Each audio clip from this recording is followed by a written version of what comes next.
Hello, mobsters, and welcome back to episode 14 of Mental Mix.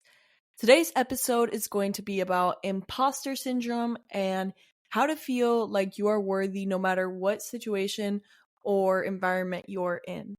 Now, you might notice that in this episode, I'm not using my camera. This is simply because I don't know if you guys have noticed, I have not made an episode in not even a couple in many weeks.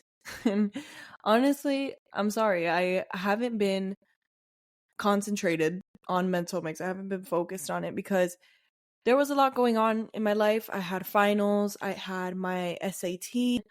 I've been working a lot and I haven't been managing my time well, honestly, and it's not that I couldn't, it's just that I didn't really want to make a new episode. But the main reason why I haven't been making an episode is because of imposter syndrome. So I'm going to get into that a little bit. That's basically why my camera's off. I also just am a person that when I'm doing something, I like doing things the right way. And if I'm not going to do my best in something, I'd rather not do it. And sometimes having my camera on doesn't make my episodes bad, but it definitely makes me focus on a lot of other things than just what I'm telling you guys. And today I feel like is a day where I just really want to focus on what I'm saying and my message that I'm trying to convey, because this is something that really applies to me in my life every single day. So, what is imposter syndrome? Imposter syndrome is this psychological kind of tendency or experience where we discredit ourselves and we feel like a fake or a phony in whatever we're doing, no matter the success that we've achieved or the merits that we have in something. So, like, an example of this is like at your job, you get employee of the month, you get a raise, and you still feel like deep down you don't deserve it. You're not good enough to be getting these things. That's like an example, a short, simple example of what this is. Now, this isn't like an actual syndrome, like a diagnosis, like you have imposter syndrome. It's not like that. But it's just like a phenomenon kind of. And this is something that I struggle with every single day. Like, I'll be at work and I think that I'm not good enough, even though I have a fairly simple job in that school. Like, I think I'm not good enough. And fairly, why I said this is the biggest reason I haven't been making my podcast is because I go through a lot of issues with my mental health. And I don't really want to go into a lot of detail, but like most of what I struggle with is basically insecurity and just tearing at every single part of myself, and it's really hurtful and detrimental to myself, and I'm the only one that really thinks that badly of me, you know. So I've been struggling and working with that to better myself with that. And because of that, because of what I've been kind of going through these past couple weeks, not even like past couple of months, I think that part of me thinks that I shouldn't be making these episodes, because why would I, somebody who hasn't even fully healed, make episodes and give other people tips and I was gonna say consejos, like in Spanish, tips on how to get better. Like, that doesn't make sense because I haven't fully healed. But then I realized, like, Mavi, you never fully healed. Like, I'm a human being. You're always growing. You're always getting better. You'll get worse and then you get better again. It's life comes in waves, you know. And like I've said in other episodes, like, everybody has their different timeline. Nobody is exactly the same, and there's not a right way to live life. So I'm just as qualified as a person with a PhD in psychology. If I want to talk about something, I can talk about something. Maybe I don't have as much knowledge in it, but I'm able to grow and I'm able to express myself because everybody has the right to do that, you know? Just like you could feel outperformed in a sport or in a job. Like, I have just as much of the right to be a podcaster as Joe Rogan, you know?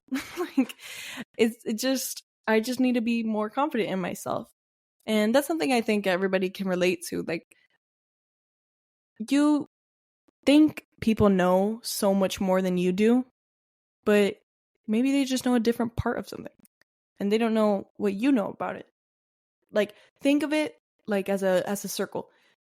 You think of yourself as this small circle, and what you think others know is this large circle. But really, we're all just small circles that are kind of like interconnecting in what we do know. And the larger circle is the pool of what everybody knows together, collectively. And personally, like I mentioned before, I definitely feel this in school too, when I'm trying to do extracurriculars and balance that with sports and balance that with my own personal projects like mental mix and my hobbies. I feel like, why am I doing all this? It's not like I'm gonna even achieve something. Like, that's just for other people. That's not for me. Of course it's for me. It's for everybody. Everybody has a chance to shine. Everybody has a chance to do what interests them and be great, you know? And sometimes there's like this bit of jealousy in me that I know other people can relate to. Like, when you see somebody else getting an award and you're like, why can't I excel like that in my favorite category? Like, why can't I do that? Yes, you can. I can. And once you start letting your victories like speak for themselves, you'll just feel more confident in yourself. Like, when you celebrate those small victories and you'll say, I can achieve greater things. Once you start reaching out, you realize how easy it is to achieve things once you start putting yourself out there. I talked about this in another episode. I think it was Unlocking Doors. Like, once you start putting yourself out there and believing in yourself and stop the negative self-talk, then is when you start reaping in the benefits of what you're doing. Now, when I was looking this up, I actually found a lot of information about how some doctors divide the different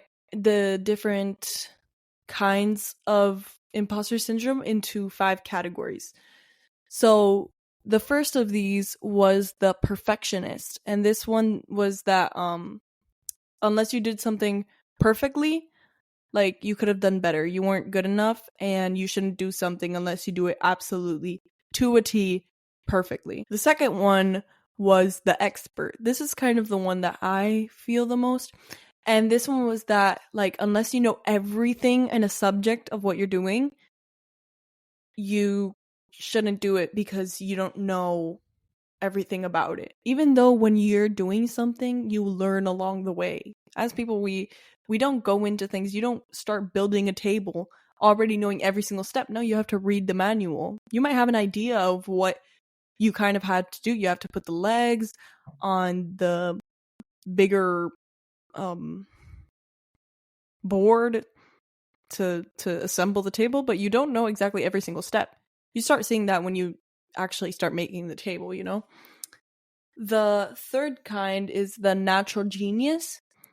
And this one is that you're a fraud because you don't know everything about everything naturally. This one also I think about sometimes. Like, it's not the one that stresses me out the most, but I definitely do think about that a lot.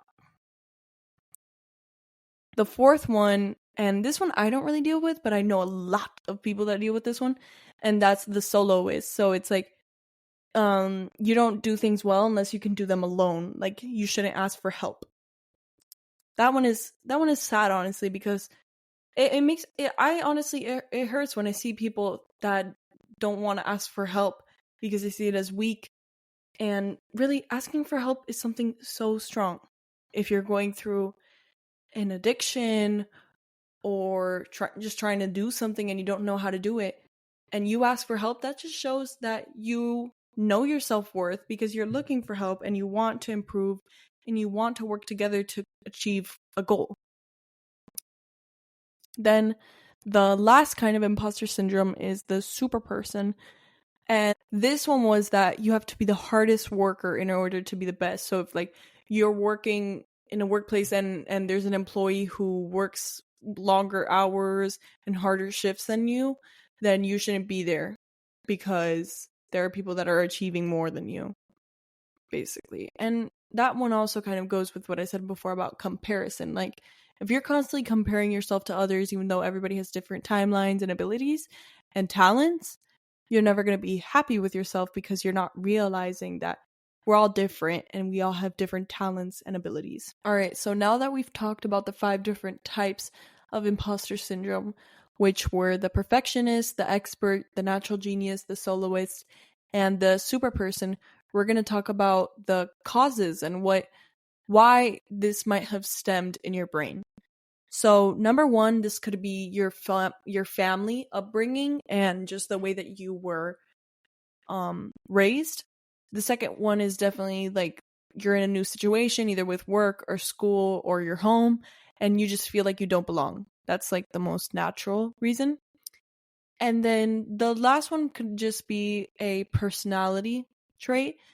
If you're a socially anxious person or you tend to be a perfectionist, you'll note that you notice these tendencies of people with imposter syndrome in yourself. And like I said before, since this is something that affects me, I feel like I shouldn't be giving you guys this advice. But one of the things that helps me, which kind of seems counterintuitive, is to help others.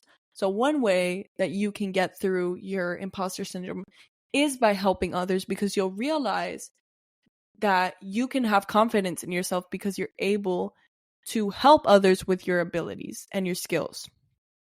Another one is just to take baby steps in celebrating your small victories. I feel like I talked about this a little bit earlier, but really when you celebrate your small victories, you'll be even happier for your bigger ones, and you'll realize that every single thing that you do is something to celebrate, and you can't let those small little obstacles hold you back. I hope you guys have liked this episode. It's something that has really been on my mind, and when I've been thinking about episode ideas for the past couple of weeks, because it has really been on my mind, I always feel like, this isn't good enough, but this, I feel like, conveys why I've been feeling that way and why I think that my things aren't good enough, when really I do have good ideas. And I'd love to hear what you guys think about this. If you guys struggle with this, I think that this is something very, very, very common and something that I've heard a lot of my friends struggle with, and I try to help them get through it. So I hope this helps at least one person with their struggle. Side note, this kind of has to do with this though. The other day I noticed that last month Mental Mix hit 300 plays on just Spotify, which is honestly crazy to me. Like, I started this as a passion project. I think I've mentioned that before, and I never thought that it would become something that has helped a lot of people. It's nothing super, super huge. I'm not a celebrity, but I am really, really happy and extremely grateful and humbled that my podcast has at least helped a couple people to get through their mental health problems, because this was honestly just started as a place where I could share my ideas about mental health and psychology and just everyday struggles with well-being. So thank you guys so much for being not my fan, but my listener. And I really appreciate every single one of you guys. Thank you very much for listening. And I hope you guys have a great day. Bye.